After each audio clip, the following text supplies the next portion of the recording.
واقعہ آتا ہے مشائخ نقشبندیہ کی کتابوں میں کہ ایک شخص جو ہے وہ جنگل میں عبادت کر رہا تھا، ریاضت کر رہا تھا، اللہ اللہ کر رہا تھا، تو عورت کی صورت میں اس کے پاس ایک یہ دنیا عورت کی صورت میں آتی تھی، ایک عورت آتی تھی اور اسے بڑا خوبصورت کھانا گھی اور مکھن کے ساتھ تازہ قسم کا کھانا اسے صبح و شام پہنچاتی تھی، اور وہ شخص جب کھا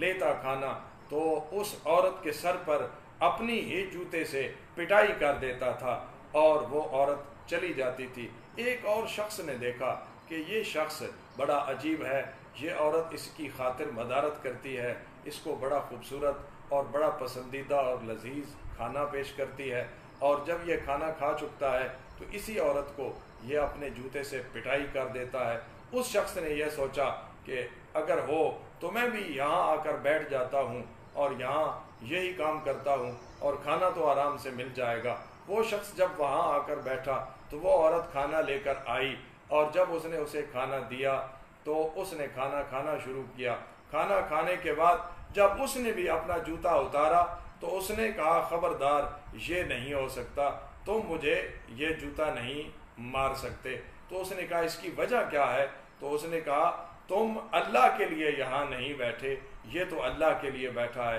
جب یہ راز کھلا اور بات کھلی تو سامنے بات کیا آئی کہ وہ شخص جو تھا وہ اس دنیا سے نفرت کرتا تھا اور دنیا اس کے پیچھے بھاگنا چاہتی تھی، اس کی نوکری دینا چاہتی تھی، اس کی خدمت کرنا چاہتی تھی۔ وہ عورت جو تھی وہ عورت نہیں تھی بلکہ وہ دنیا تھی، اور دنیا عورت کے روپ میں اس اللہ اللہ کرنے والے کی خدمت کر رہی تھی، اس کی نوکری کر رہی تھی، اور وہ عورت کے روپ میں یہ کہہ رہی تھی کہ یہ اللہ کا مطیع ہے۔ تو وہ بات جو اللہ تعالیٰ کے عرش کے نیچے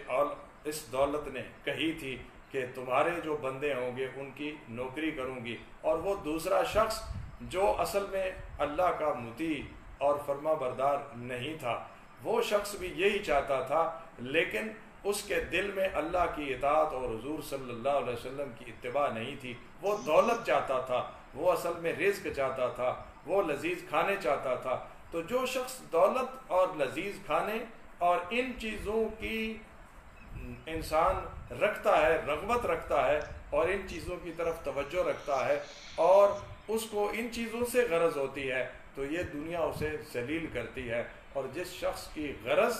اللہ تعالیٰ کی اطاعت، اس کی فرما برداری، حضور صلی اللہ علیہ وسلم کی اتباع ہوتی ہے، اور اس کی نگاہ میں اپنا مقصد حیات ہوتا ہے،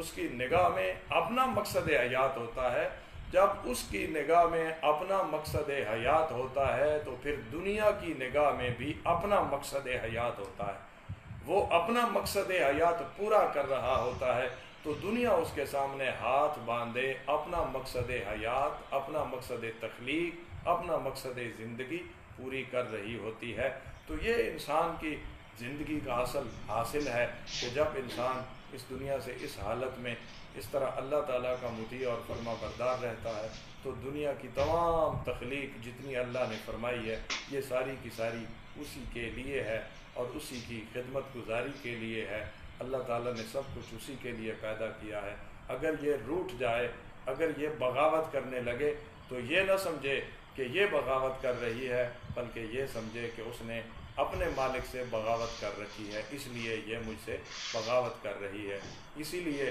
صوفیاء اور بزرگوں کی جو باتیں آتی ہیں کہ انہوں نے سانپ کا ڈنڈا بنایا، شیر پر سواری کی اور اڑتے پھرتے رہے، یہ اسی لیے تھا کہ وہ لوگ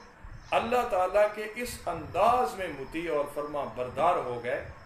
اس طرح انہوں نے اطاعت کی، اس طرح انہوں نے حضور صلی اللہ علیہ وسلم کی اتباع کی کہ اپنی ساری چیزوں کو اللہ تعالیٰ کی محبت میں، اس کے عشق میں، حضور کی اتباع میں فنا کر دیا۔ جب انہوں نے اپنی جان تک، اپنے مال تک، اپنی اولاد تک، جب اپنی ہر چیز کو فنا کر دیا تو اللہ تعالیٰ نے انعام کے طور پر یہ دیا کہ اب تم نے اپنی ذات کو، اپنی خواہشات کو اور اپنے دل کے اندر جتنی بھی خواہشات تھیں ان کو میری راہ میں قربان کر دیا ہے۔ اب ساری مخلوق تمہاری اس طرح کی نوکر اور غلام ہو جائے گی۔ تو جس طرح تم چاہو اس مخلوق کو استعمال کر سکتے ہو۔